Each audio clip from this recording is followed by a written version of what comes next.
There's so many people who think so many terrible things about themselves, which are just holding them back. And ultimately, the best thing that you can do, I mean, like Ayrton said, is give yourself a bit of love, and you're going to find that that's going to help you succeed.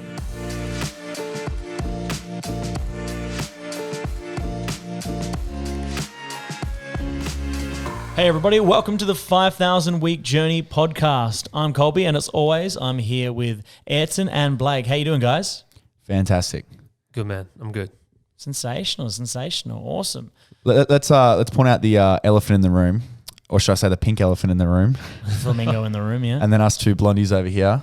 We changed our hair colors. We did. It was pretty sensational. I'm probably going to do it again. It's going to probably be a new addiction, maybe. What color's next? Blue.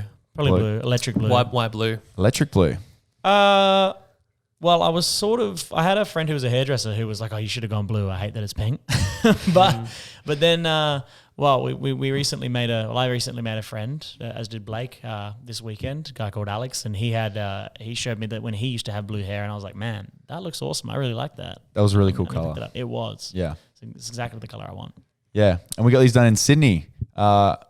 It was on Ayrton's bucket list that he's always wanted to dye his hair. And I've had it on my list for over a year. And then Ayrton showed me it when we were in Sydney. And I was like, great, let's not tell anyone and let's make a video. And so I've done a YouTube video. And then we didn't even tell Colby. No, I rocked up, just thought Ayrton was doing his general thing where he's like, oh, I've got to get a haircut. Yeah, I told you, I was like, meet us at the salon. Yeah. Ayrton's just getting a haircut. I was like, so believable. Ayrton's just like, I was getting a haircut. It's like, we're meant to be somewhere doing something, but Ayrton's like, no, I need to get a haircut. That's so typical.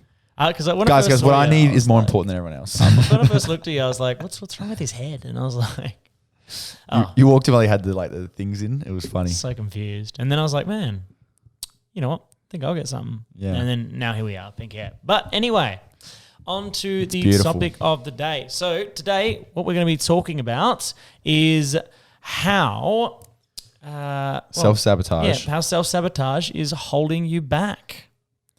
So self-sabotage. So what is one of the big things of self-sabotage? Now, we were talking about it before, which is limiting habits. What about you? What about you, Ayrton? You think anything else in particular a lot of people do linked to self-sabotage? Yeah, it's an interesting thing. On top of the head is money is one thing that a lot of people self-sabotage. And there's a lot of beliefs around, money. Money is the one that I always come up with for clients and stuff. They believe, and when it comes up to a sales objection, they believe they don't have money, but they can go and afford, a night out spending $100 on drinks and stuff like that. But when it comes to like eating healthy food or investing into their business, $100 is different. So it's like a lot of people self-sabotage in that way. That's one way I'd say people do it. So it's sort of like self-sabotage by not like looking at the bigger picture. Yeah. Sort of just looking at, this is really cool right now, not looking at how it's going to negatively affect them in the in the future. Yeah. See, the thing is, I'm really passionate about this because, I really believe no one is stopping you from being successful. No one is stopping you from being you, except for you. Everyone puts limitations on themselves, and it's really, and I'm mainly speaking from experience. I've done this a lot. At the end of the day, no one really cares. And I say that as in people always think, I can't do this because all these other people will think about me like that. Everyone's too caught up thinking about themselves, man. No one cares about you. They might have a quick thought about you and that's it.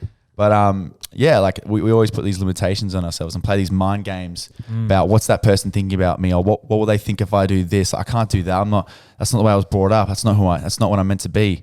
But the whole essence of the 5,000 week journey is we have 5,000 weeks to live maximum. That's it. So why are we wasting it and doing stuff we don't want to do? And living life dictated how we think we should live to others, rather than just being our true authentic self and living that way. Yeah, 100%. And it's right on the head when you say other people just don't care.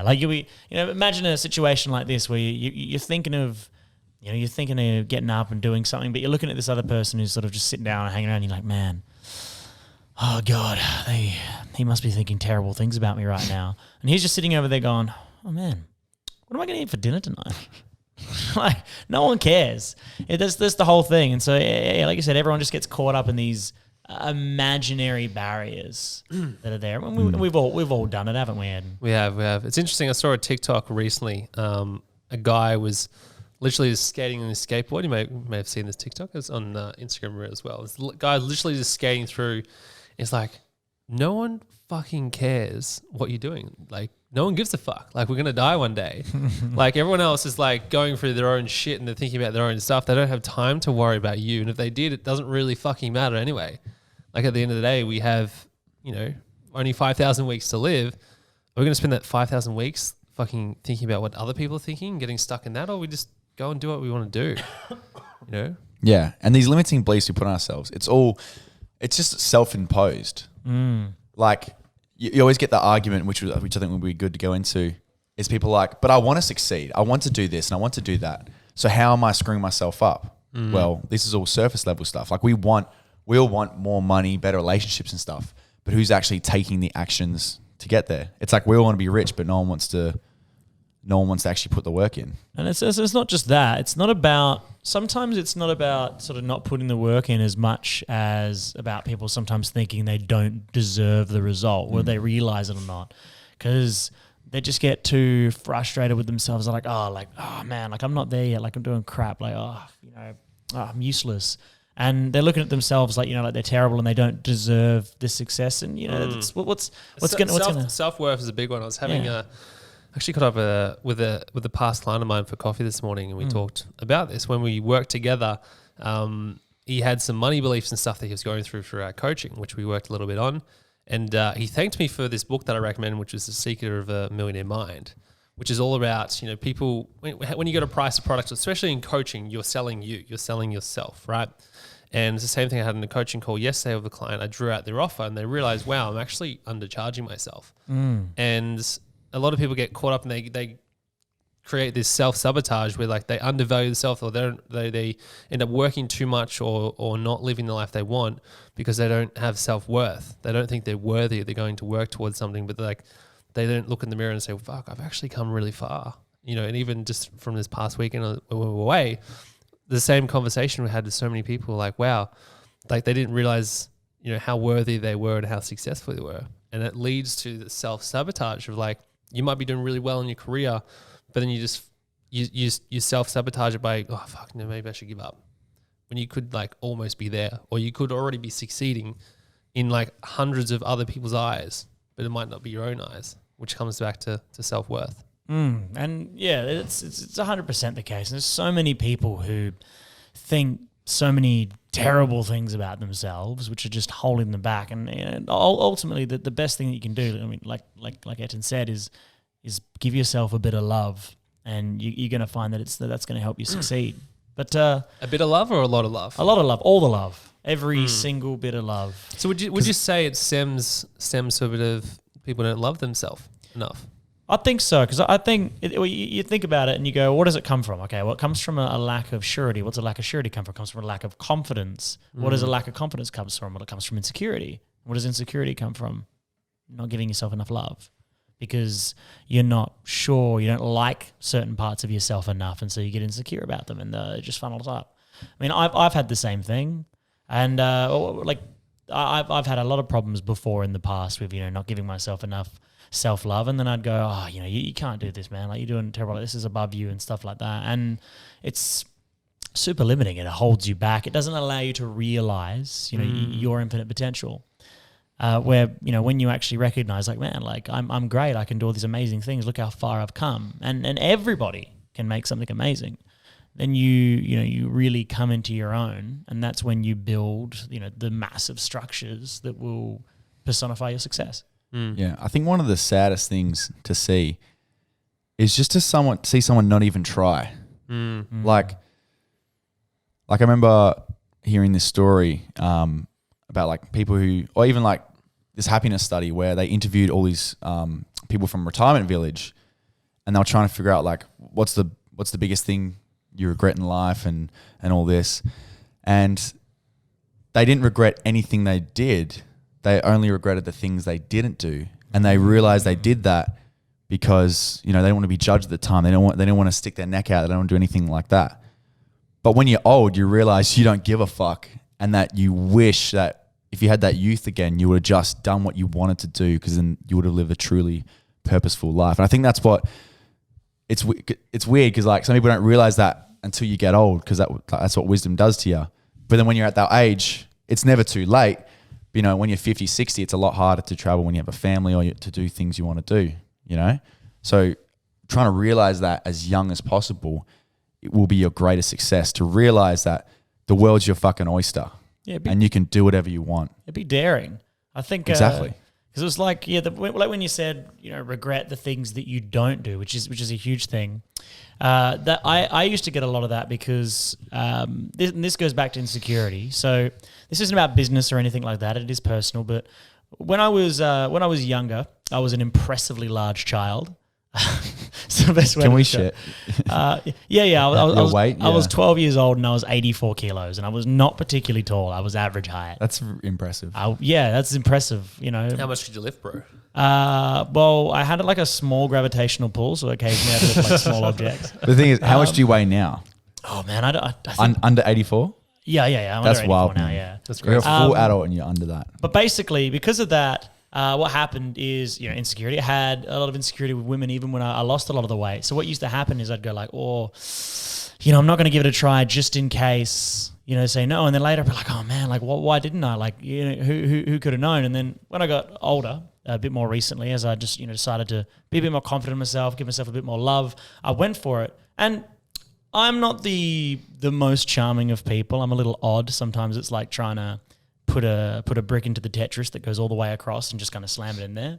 But when you get some form of rejection or failure, if we take this from a business point of view, or failure or success or whatever, is you're never left asking the question, what would have happened if I tried? And the truth is you'll get more success than you would have got if you didn't try, even if you get more failure. I mean, that's how I got my, my last partner who I had an amazing relationship with. I went, screw it, I'm just going to just throw myself out there. And it was amazing. I got awesome results. If I just went, I don't want to embarrass myself or something, then I wouldn't have got anywhere. Yeah. And it's the same for business, same for everything in your professional and your personal life. Be daring, because you may never get another chance. I think that's what's really powerful with that is, and I've learned this from experience, being told like rejected or being told no is 100 times better than never knowing. Oh, yeah. Like if you ever 100%. like driving home from somewhere, like if you didn't jump off a cliff or swim deep where everyone else swam, or or even approach a girl, like when you're left wondering, that is one of the saddest things, and that's the regret like old people feel. But to actually be told no is actually, firstly, it builds your confidence, because you're like, wow, I did that. I got my answer. That person wasn't ready for me, or whatever. I may have embarrassed myself a bit, but you actually feel good about it. I've come to love the feeling And of like, rejection so much. Rejection just helps you improve, and like it's so much better to have an answer than to never try at all. And it's so sad when I see people never even trying things, whether it's because of fears and phobias, which again is self-limiting beliefs. Like I just conquered mine today. I went snorkeling. You guys know I'm I don't like going in the water where I cannot touch. No. If I can't touch the floor of the ocean, I freak the hell out. I can't convince you to come in past your knees. And I can't. I can't. But like today, I went and I sort of realized all these limitations I put on myself. So me and my friend Mackenzie, we just went. It was shit weather, like bad water conditions. We didn't see much, but I swam the furthest I've ever swum from shore from my whole life. Like it was crazy. And I did panic a bit and freak out, but it gets a bit easier each time. So what to break that down? How did you break down to do that? Because I know that's one of the things you've been fearful of. But tell us, how did you go into that experience with letting go of this fear? Because a lot of people will have that same fear, or they're scared of sharks, they're scared of like heights and stuff like that, but they never embrace that fear. How did you go, like mindset wise? How did you go into embrace that fear? It's always hard to step backwards, but I guess there's a couple of things. The first thing is sort of not just knowing that we have a limited time on this earth, but truly internalizing and understanding and being like, me doing nothing today, I never get that time back ever. And I want to be that guy who can just go and do anything. Like I've run a marathon in 30 days. I want to go climb a mountain. I want to jump out of a plane and like, it doesn't mean I'm not scared of those things. I'm scared of all of them, but just sort of firstly internalizing that limited time we have. It's abundant, but it's also limited. Like And a second spent isn't a second gone. I think that stems back to obviously the message of this podcast is the Exactly. reason, even like us doing our hair and changing the color of our hair is like, it's crazy to some people. I had some old friends like pick on me about it. I'm like, Who cares? yeah, I know exactly. I didn't care, but it was so interesting because like I did this for me, and it's because I've always wanted to do it, and I had this fear actually. Just over a year ago, I wanted to do it, and I told my girlfriend at the time, and I told my clients like, "Oh, why are you gonna do that? It's weird. Why would you do that?" And I'm like, when we got it done the other week, I'm like, "Fuck it. I'm a yes man this year. I want to do more things that I've been scared of doing to break through those fears." And this is why, like, I think it's really cool that we get to share our stories now because we're still on the journey. Oh yeah, Like, we're fucking not. we are. We're not at the end. The journey never ends. The journey never ends, and this is why, like, I think it's really cool for us to share our experiences on the podcast to lead back to the message of the podcast. Is like, we're gonna freaking die one day. Yeah. Why aren't we doing more things we want to do now? And why aren't we just taking action? Like, I realized this 7 months ago. I was reading this book, The Way of the Superior Man, and I realized, like, wow, like I was working like for the future. I was always like, oh, when I'm in the future, then I'll do fun things. Now every day I'm thinking, what do I want to do today that makes me happy? What's something challenging this week that I'm going to do? Am I going to jump on that sales call? Am I going to reach out and message that person? Or am I going to go out into nature or plan to go skydiving hopefully in the next couple months, boys? Do those things that we're scared of now. Because like, what if we die in the next year? Exactly. That's exactly the thing. Like, you got to convert, self-sabotage into self-development, because we all have fears, we all have insecurities, but the ultimate goal is to develop and move past them. It's like Blake's, aquaphobic, terrified of the sea, mainly the shark. Aquaphobic. Yeah, aquaphobic, fear. Jeez, big words, mate. Come on. I've never heard of that. What is that? I think aquaphobic. I'm scared of the color blue. Should we bring a dictionary next time we do a podcast? I think aquaphobic's incorrect because that implies you're afraid of water in general. Why don't you just say he's scared of sharks? Yeah. And he went into the deep water. Sharkophobia. Jawsophobia. But anyway, I had acrophobia, which is a fear of heights. It was so bad that when I went to Kuala Lumpur, which I believe is the capital of Malaysia. When I was there, I went on this massive tower that they had, huge tower. It used to be one of the tallest buildings in the world, and it's got like a glass floor at the edge. And I stood on it and I looked down and I had a panic attack because I was like, it's coming down, guys. We're all going to die. And I was freaking out, like absolutely losing it. And then fast forward a year and a half later, I was on a sailing ship called the Lewin. And, I'd throw myself totally out of my comfort zone on this sailing ship for like a week, no phones or nothing. But anyway, go forward that time, I was 15 meters in the air on top of a mast on a ladder barely larger than like 3 of my toes, getting swung by the wind. And I was like, man, this is awesome. And, it's about seeking discomfort. It's about recognizing that, man, like this fear is holding me back. But what is this fear? Like what is fear? It's just imaginary. There's no tangible physical aspect to that fear. It's not like, oh, I've actually got this piece of metal I'm carrying with me. Here's my fear. Would you like to have a look at it? It's all in the mind. And I think just to quickly add the question you asked me before, the second thing I also do is like also looking at facts. Like you're more likely to die in a car crash than a shark attack. So just learning that. Yeah. So it's just knowing that like it's probably it is like a 0.0001% chance it could happen, but it's not. But yeah, and I think, and to go back to what you were saying, I know this is Ayrton's favorite quote, so I'm going to say it and then I'll let him take over, but it's pretty much embracing the unknown. Whether you want to change or not, you're going to change. Like people are scared of, like, I don't want to change, I don't want to change. Even if you're stationary in a year from now, you may have nothing may have changed like physically around you or anything, but you're still a changed person. So change happens regardless.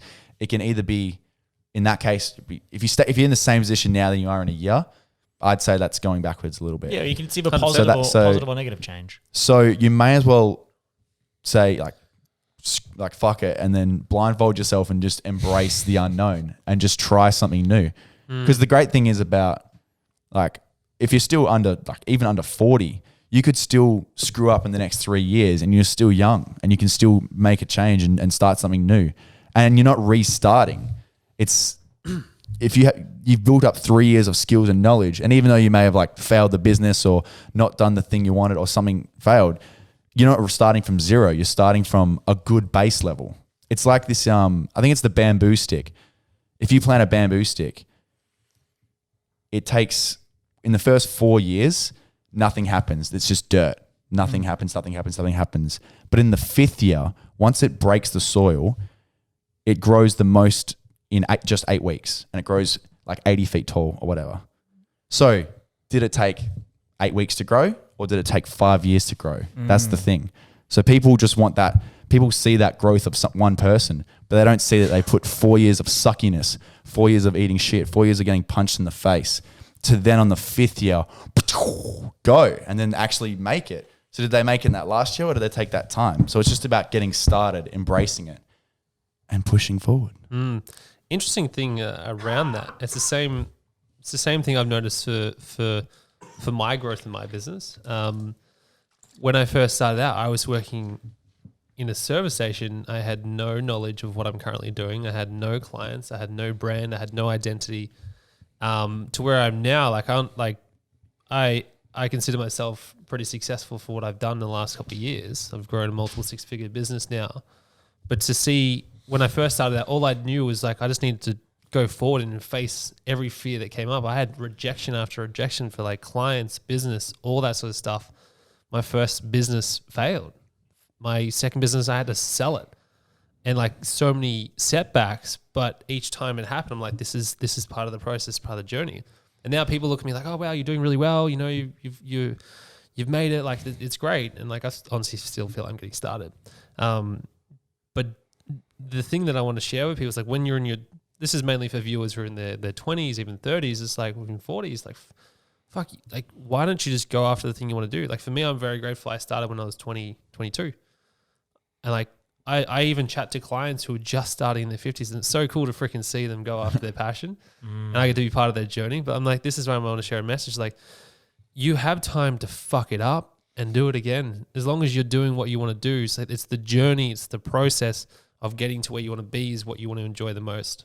Most people get stuck. It's like, oh, what if it fails? Good. If it fails, then you learn not to do that again, right? But what if it works? It's like the quote, people overestimate what they do in a year, but underestimate what they can do in 5 years. So people think you need to have it all done in 1 year. But if you can space it out, like you can really do amazing things, can't you? Yep. And I want to step back to obviously the name of the podcast, the 5,000 Week Journey. It's the journey to getting there, which is the most rewarding thing. And when you can embrace that and embrace the unknown of that journey of like, I just know it's going to work out. I'm just going to push towards this thing. Like, think about it. If you set a goal, say you want to start a business and you want to do it in the next year, it's going to be hard. But if you keep pushing towards it, it's going to happen. Like or you're going to fall short. You might just start the business in a year. Like if you push towards something, it's like any goal. Same if you were doing the marathon the other month. It's like during the marathon, you had ups and downs for training for it, but then you did it. And now you're like, fuck, let's do the next one. But it was the journey of getting there, which is really cool. You documented it. It's like, that's the same for everyone. It's like, if you want to do something or you're stuck in a job you don't like, it's like really sit down and like, wow, this is not making me happy. What if I actually gave a shot of something I do want to do? Why don't I give that a go? Like there's nothing stopping you. Like we're going to fucking die one day. Like when you realize that, like live now, like they're saying, the people say like, oh, you only die once, right? It's not true. Yeah. No, I think people say you only live once. So yeah, that's not true. You live every single day. Yeah, people only say you live once, but I hope you don't die every single day. You only die once. You can try live to get every the single day. quotes. Restart. You got this, bro. Come on. So people say you only live once. It's not true. You only die once. You live every single day. So this is like why I'm trying to share this message. We got the fucking message out. We got it. What I want to share is like when I wake up every morning, I'm like, what is it I want to do? How am I going to live today? Every single week, that's what I'm doing. So I enjoy even the down moments. I sit with them. When I feel shit, I embrace that because I know this is part of my journey. Like there's always going to be ups and downs. You can learn from the downs, which then make the better ups. And this is why, like for anyone listening, is like got a goal, something you want to work towards. It's gonna be hard. It's going to be difficult. gonna be hard. And I think what people, and I recently got a bit of a wake-up call with this as well, I think what people need to think about is when they go, oh, I can't do that. And you go, well, why not? I'm afraid of failure. Why? Oh, well, I don't know. It's just an irrational fear, which so many people say about so many things. And so, okay, so what you're saying is there's no reason to actually be afraid. That's what you're saying to me right now. That's what it kind of sounds to me like you're saying. They're like, oh, yeah, I guess. Well, then it's like, well, then don't be. Just give it a shot, because if there's no reason to be afraid, then there's no real concrete consequence for failure, is there? Because, it's like with heights, okay, if I try and overwhelm, what happens if I fail? If I fail to overwhelm the fear? Okay, I'm scared. All right, I get back down. Oh, well, what do I do next time? I try again. And then eventually I won't be afraid. And it's just like anything. Like when you said, Ayrton, eventually you'll succeed. Because what happens when you fail? You try again. 100%. I remember when I first started out, one of my friends asked me, because I had a lot of haters when I first started out, a lot of my friendship group I was around, nothing against them, but they didn't understand who I was. Haters. And this is like leading back to the topic, which is why like self-sabotage, right? Because we hear other people's opinions, we hear other people's beliefs, and we install them into ourselves, and we stop doing the things we want to do because we're fearing what so-and-so is going to think about us. And I remember one of my friends asked me, it's like, oh, what are you doing? Like, what is this business thing you're doing? I'm like, I'm doing this. It's like, oh, but what if it fails? He asked me that. I'm like, in my mind, I was listening to like motivational music every single morning. So I was like, what, fuck the universe, this is going to work. And like, I listened to him, like, I repeated back to him, I was like, I honestly, at that very moment in time, I said to him, I honestly believe that anything is possible in life. If you set after it, if you set a goal, if you want to go to the moon, you can do it, or you can fail and you can get close to it. You learn the lessons along the way. That's what I said to him. This is like 4 or 5 years ago. And I think that's it's a belief that people, I believe, this is my belief, that people should create that for themselves. You need to believe in yourself first. And this comes back to self-worth. Because like the reason why people don't achieve stuff or they stop doing stuff is they self-sabotage because they don't believe in themselves. You've got to create that belief from doing habits, rituals, things, morning, changing your environment to get to these things. Like we're giving all this advice, like, yes, go and do this thing, step into it, but fuck, it's hard. It is. It's when you're around people that tell you, you know what the fuck are you doing? And it's such a stupid question in my opinion. Like, what if it fails? Okay. What if an atomic bomb gets dropped on my house tomorrow? What if Godzilla bursts out of the ground and kills everyone? Well, such a stupid question. Like, what if I get killed in a car crash? Like, it's got no substance. It's exactly. just them being like, ooh, I don't understand this. It's bad. Yeah, a lot of it as well is just your ego. Because you got to think about it, right? Yeah. The reason why we don't want to fail is we don't want to embarrass ourselves. We don't want to look silly. We don't want to look stupid. We want to be, we always want to be seen as good and whatever, our version of pure. And that's just, a lot of that is our ego, which is actually, at the end of the day, trying to protect us. That's what the ego is there for. That's why, that's why people can be very selfish, because they think my. They don't really think about other people, because that's what the ego is there for. It's a version of you that is there to protect you. And a lot of that, it's in a business, you got to put your ego aside, because it's very hard to grow when you're very me, and you can't, think about other people, or even, the ego just limits your thinking, and that really limits yourself. That's where a lot of the limiting beliefs actually come from. Because ego is not just, people sort of get ego a little confused. They think, a lot of the time people think, oh, he has an ego, he's like super overconfident. Ego is everything. Ego is sort of like, in a way, the facade, but it's also, just your personal. It's like, it's all your fears, all everything. It's all part of the ego. It's like that question, what if I fail? That's your ego being like, what if I embarrass myself and I'm, in the, like thousands of years ago, it's like, if I embarrass myself, I'm kicked out of the tribe. If I'm kicked out of the tribe, I'm a human by myself in the wild. I'm going to die. So it's like, that's one thing of like why people fit in as well. Because, everything comes from like our brain being like end of the day, we do have animal brains. Like now we develop consciousness and actually do other things and are non-violent. But back in the old days, the ego kept us alive a lot. It was like, scary monster, we need to stay away from that, or we need to hide. But now it's like, stress, that's the scary monster. That's why we need to hide. So it's a changing world. And to get ahead and get what you want. Like, you know, people might look at this and go, oh, it's not easy. Well, yeah, it's not. It's hard, and you have to take risks. Like, even I myself, in my business, my ego was getting in the way of me recently because I was like, man, I'm doing all these things. I'm like so busy. I'm so stressed. And I was like, man, I'm working so much. And the answer was in front of me all along, was that I needed to give up. I needed to let go. I needed to give up some control in the mechanical way, but I basically needed to hire someone. But I was like, oh, I don't have the money to hire someone. It's like, well, you know, you're not going to have any money if your business disintegrates. And I was considering actually like destroying the business. And I had a friend, the guy with the blue hair, Alex, I recently met, and he was staring at me point blank. And I was like, he was like, you need to hire someone. And I was like, I don't have enough money. He was like, what do you mean money? You're going to destroy the business. You're not going to have any money. Plus, you told us how much you made it, and I was like, "You're being very hard on yourself. That's more than what most people." Yeah, do. I was like, I won't make that much money if I hire someone.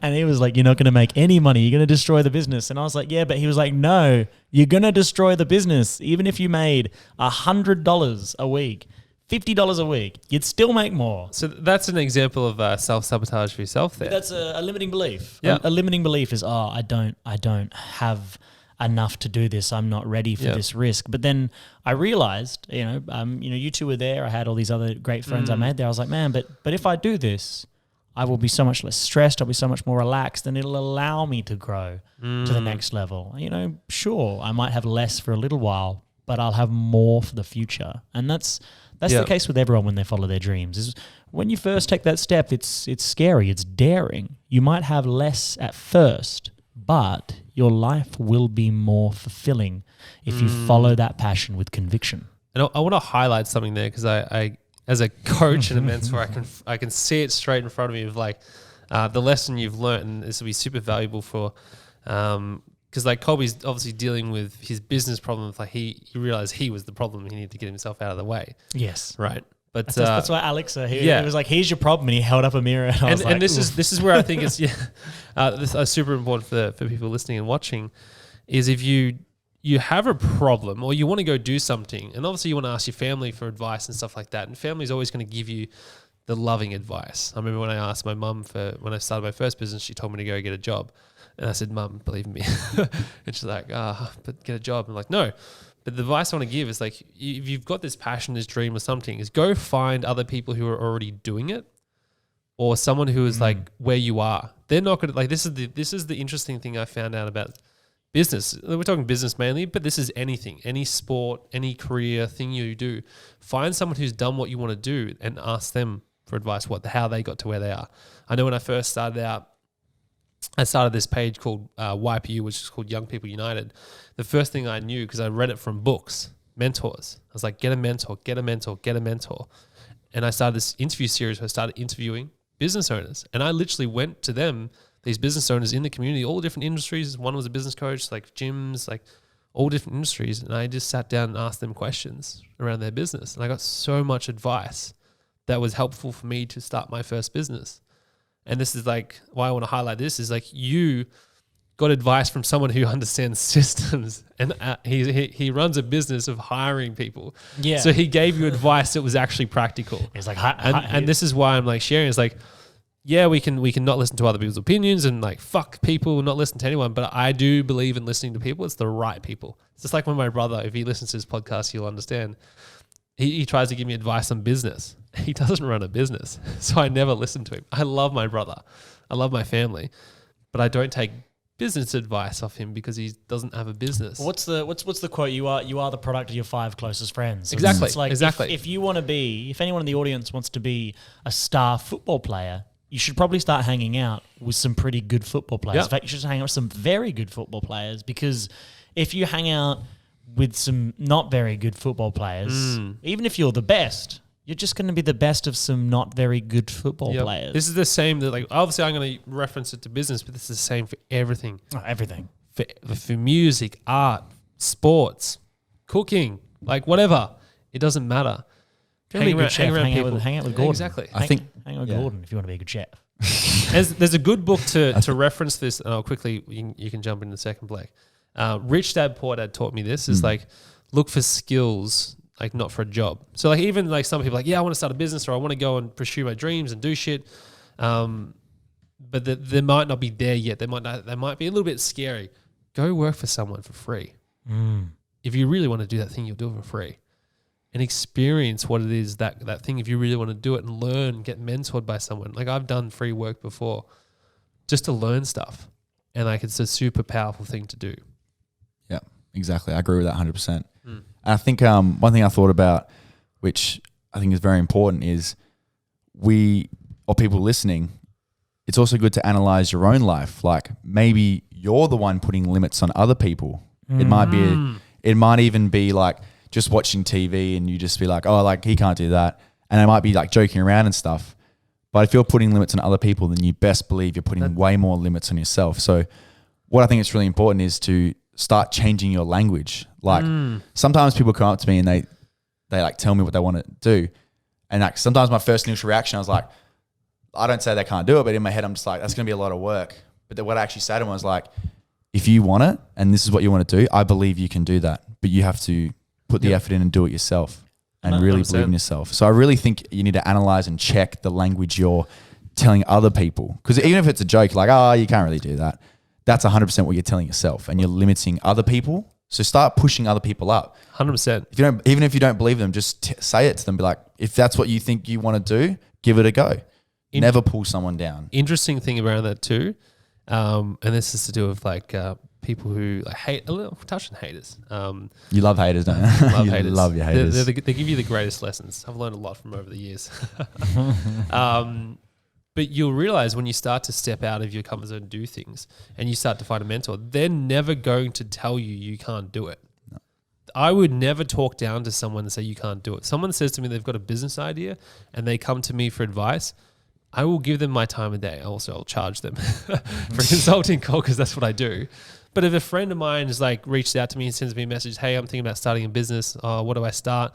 I will give them the basic advice to where they need to go to get started. I will help them. I will not say, oh, bro, you can't do a business. I'll say, man, look, it's going to be hard, but you should do it because it's worth it. And this is what I've realized, even with people I've reached out to when I first started out, the same thing. So like, that's coming back to like surrounding yourself with people who are doing shit. Like this is like leading back to the whole topic, is which is self-sabotage. It's like, get the fuck out of your own way. Go find people doing what you want to do. Reach out to them. And also if you are ever if you're ever talking down to someone as well, like I've noticed I've got myself in the past. I don't do it often anymore. And when I do, I catch myself. If you're ever talking like bad about someone or saying, oh, someone can't do something yourself, catch yourself, because that is showing up in your life. It's actually a reflection of yourself. Yeah. We talked about this literally, I think it was yesterday. It's your own, what you get triggered by in other people is your own insecurities. Exactly. Because what happens is generally a lack of love for others comes from a lack of love within. And there's been a lot of psychological studies that have basically said the same thing, is that when you have your own insecurities, when you have your own lack of self-love, that'll go to others. And so for anyone who's listening, who's watching, that's sort of the thing, is that you need to encourage yourself and be more positive in your own ideas and your own beliefs and be more sure of yourself. And then you'll suddenly start finding that you're much more positive around others, because, and same with the reverse. When you're more positive to others, you'll also be more positive to yourself. And so that's the thing that you want to foster, like among your friends, among your family, even among strangers, is you just want to be able to go, you know what, no matter what they say that they want to do, like if they're saying that they seriously want to do something, I will just at the very least, I'll wish them good luck. Even if you know nothing and you're like, man, like I know nothing about that, just go, good luck. I'm happy for you. And then you'll suddenly start finding that, well, you're wishing yourself good luck a lot more and you're a lot happier for yourself. And, that's the big thing there. Yeah. And just before we wrap up, I want to leave my last 2 cents and I'll let you guys say what you reckon. Sure. I think there's 3 very important things when it comes to self-sabotage, because it's not just about yourself, it's about other people. And this is what we really learned, like on the meditative retreat we did on the weekend. The 3 most important things is compassion, firstly. It's compassion for yourself, compassion for others, like understanding, they live their life through all these experiences and maybe they're being angry at you, and you got to show compassion for that, because, they maybe not know how to express themselves right. But it's also compassion for yourself. So just being compassionate to people around you and really just yeah. And I guess that leads to the second thing. After being compassionate, it's accepting and letting go. So acceptance of yourself for who you are, acceptance for other people. Because if you don't accept other people, then you don't really accept yourself fully. So it's about being able to accept and let go of really who you are. And the third thing is love. Like that's what we all want. That's what we all crave. That's what we all want to give. That's all we want to receive. So understanding that what most things people do is from a place of love.